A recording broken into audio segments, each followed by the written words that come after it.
Welcome back. In this video, we want to check out how we can get an IP address from a certain website as well as some additional information about it. So, since we can't really do this with our OWASP because this is a virtual machine that's hosting a website inside of our local network, so it doesn't really have a domain name, or should I say a link. We already have its IP address right here, so we're just going to take a look at how we can get an IP address from some random website online. To do that, let's first open up our terminal, and there are a couple commands that you will use a lot. First command, which we already performed in a previous lecture, is called ping. Now, ping command allows us to determine whether a host is online or offline. For example, if I type ping and then the IP address of my OWASP virtual machine and press enter, it will continue pinging the virtual machine, which we can determine that this machine is up and running. Now to stop this, let's press Ctrl C. And besides using ping and then the IP address, we can also use ping with a website name. For example, we can type ping google.com and it will perform the same thing. And as we can see, we're also getting the response from google.com. And in the brackets, we're also getting an IP address. So with this command, we did manage to get an IP address of google.com. Now, one thing to take in is that this command, or the ping command, doesn't necessarily always tell us the truth. Some websites might block ping probes and we might not be able to ping them, however they could still be online. And we're going to take a look at that later on, but just keep it in mind for now that if the pinging doesn't work, it doesn't necessarily mean that the website is offline. Okay, now another command that you can use to determine the IP address of a website is called host.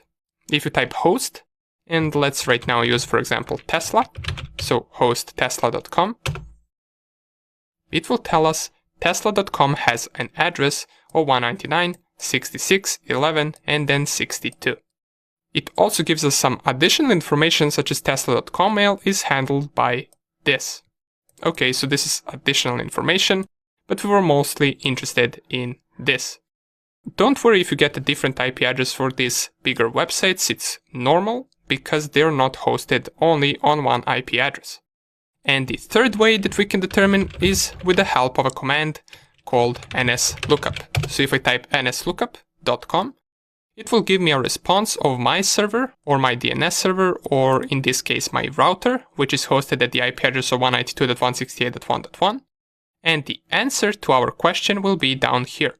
The name that we searched is tesla.com and we got an IP address of 199.66.11 and then 62, which is the same IP address as we got right here. But besides getting an IP address, we can also extract some additional information that is publicly available. We can do that by using a tool called Whois. Now, Whois tool is used for gathering information about details of website registration that the owner of website provides. This usually provides us with some additional contacts such as emails, phone numbers, and also some physical addresses. Let's give it a try. So let's type whois tesla.com. Then we get a bunch of reply right here. We can already see that we're getting some phone numbers right here. If we scroll a little bit up, we're getting name servers. We're getting some postal code, street, city, basically the physical address, including some phone numbers as well. We get information about admin, so we can see the admin name, the organization, street, city, and phone number. Some other information as well, domain status. If we go up, okay, so here is even more information. We get name servers right here. I believe these are the same as the ones that we passed below. We get more phone numbers, some email address as well. So we do get some information right here about the website. Usually these large outputs will be given for larger websites. For example, if you were to try Whois command on some not that known website, it probably wouldn't give as much information as we got right here. As always, besides of using command line tools, oops, what happened here? Let's clear the terminal. And Besides using the command line tools that we will always use, you can also take a look at some website that will also give you information about a different website. That is also called passive information gathering. Why passive? Once we pinged our website and we used host and DNS lookup and whois from our command line, we performed active information gathering because we pretty much interacted with the website the whole time. But once you do the same thing through a different website, it's called passive information gathering because our target website won't be able to see who searched that information for them because we never interacted with that website. We went through a third-party website that did all of that for us. So for example, we can type website's IP and find some website that will determine the IP of our target. Let's visit this first one, which is at link site24x7.com. And it pretty much does what it says. It finds an IP address. So if we were to type, for example, www.google.com, find IP, it would give us the IP address of www.google.com. And we can also get some other information if we go to DNS analysis right here. So we do get something right here. Here are the name servers. We got 4 of them, as we should get. We also get reverse lookup. So we can also perform DNS analysis right here and gather information from this third-party website as well. Okay, awesome. But these are all basic things. So we're pretty much just getting the IP address of the website. For now on, we also performed some Google dorking in order to find some useful information that we might need. We did perform whois command that gave us some additional information such as phone numbers, email addresses, and physical location, but these are all basic stuff. We want to get to the technical side of a website. And in the next lecture, we're going to check out a tool called WhatWeb.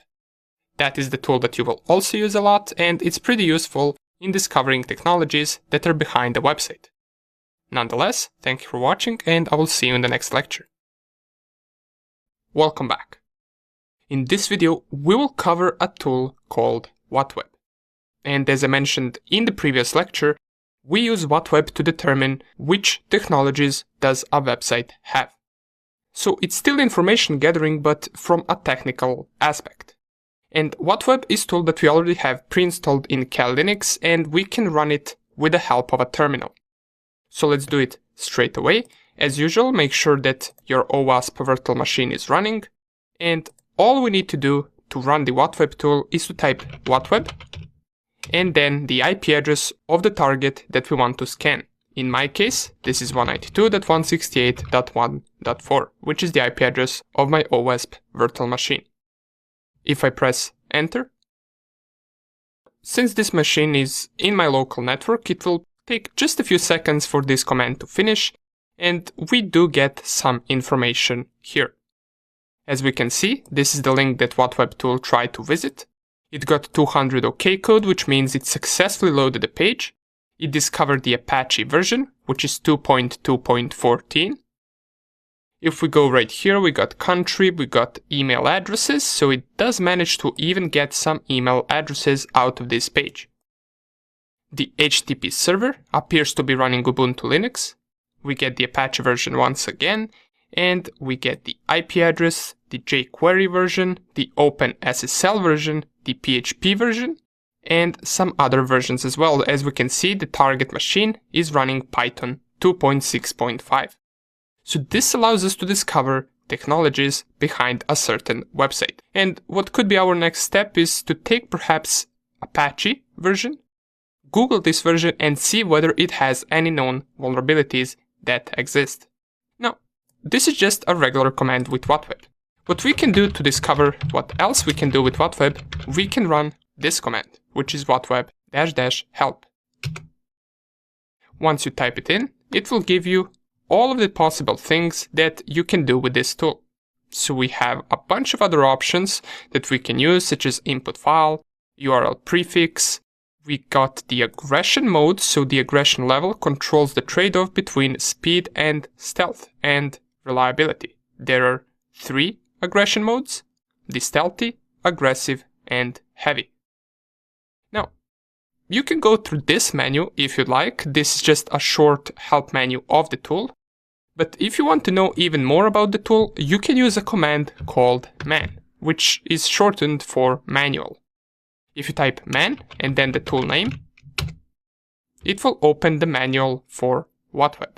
And under the description, we can see WhatWeb identifies websites. Its goal is to answer the question, what is that website? WhatWeb recognizes web technologies, including content management systems, blogging platforms, statistic analytic packages, JavaScript libraries, and many other things. In the second paragraph, we also got some explanation on the aggression level, or on the aggression option that we saw from the help menu. So as it says, WhatWeb can be stealthy and fast, or thorough but slow. WhatWeb supports an aggression level to control the trade-off between speed and reliability. When you visit a website in your browser, the transaction includes many hints of what web technologies are powering that website. And that's exactly what WhatWeb does. It enumerates those technologies and it outputs them back to us. Sometimes a single web page visit contains enough information to identify a website, but when it does not, WhatWeb can interrogate the website further. And that is where the other aggression levels come. The default level of aggression, called passive, is the fastest and requires only one HTTP request of a website. This is suitable for scanning public websites. Now, this part right here is important. We can use the default aggression level to scan public websites if we'd like. But if we want to use more aggressive levels, as it says right here, more aggressive modes were developed for in-penetration tests. So you should not use the aggressive modes on a website that you do not have permission to scan. Okay, awesome. So let's take a look at what else can we run with WhatWeb. So let's go back to the help menu. And we do get some examples of usage right here, but what we want to do, as it interests us the most at the moment, is let's try to use aggression level 3. For example, since we used 1 before, which was default, let's increase it a little bit and let's move the aggression level to 3. Then we can also type -v, which stands for verbose, which means it will output even more things. And at the end, let's add the IP address. Oops, we misspelled aggression, so let's add another S and let's let it to run. Okay, the output came once again relatively fast because the target is in my local network, so let's see what else do we have. Straight away we notice much more output than once we ran the command previously, and we got it ordered by detected plugins. So we can see the detected plugins. We got Apache first, then comes the description of Apache, we got the version right here, and we got the website of Apache as well. So we do get some more information about each of the discovered plugins. Up here we get pretty much the information that we already got from the first scan, and down here we can read more about every plugin that it managed to find, including email addresses, HTML version, jQuery, OpenSSL, PHP, and all of that. And in case there is a plugin that you do not recognize, you can read through the description and figure out what it is used for. Besides of using WhatWeb on only one IP address, you can also use WhatWeb on multiple IP addresses if you'd like. You can type the same command and, for example, let's say you have multiple websites in your local network that you want to scan with one command. You can do so by typing your network range, which in my case is this one, and then it will perform scanning of all of the IP addresses inside of your network. And you can notice that I'm getting a lot of errors right here. These are all the IP addresses that are not hosting any website. As you can see, it tries to visit this IP address over HTTP, but it can't find the route to the host. Therefore, it throws us an error. Now, just so you don't have to see all of these errors, what you can do is you can run the same command and add at the end --no -errors. This will remove all of these errors so it doesn't get printed out to us. It just simply gives a better output. And here you will get response for every device on your network that has a website hosted. In my case, that should only be our OWASP virtual machine as well as perhaps my router. let me see, we got the IP address of 192.168.1.4. And down here we got my router's IP address, which is 192.168.1.1. Now, of course, with the IP range, let me just go down here, clear the screen. Your IP range might be a completely different one. It doesn't have to be the same one that I have. So make sure that you check that out first, and then you can run this command with your IP range. Okay, awesome. And this is what we use the WhatWeb tool for. It helped us discover different plugins that a website has. Now, WhatWeb can be considered one of the tools that are used for advanced website enumeration because it does give us a lot of information back. However, we are slowly getting closer to ending website enumeration. There are a couple more tools that we want to discuss. Of course, you do not have to use all of these tools. We're just showing different options that you can use. And besides all of the tools that we will cover, there are also a bunch of other tools that you might find useful, so feel free to use any one of them that you like. Now, in the next video, we're going to check out a tool called derp. So thank you for watching, and I will see you in the next lecture.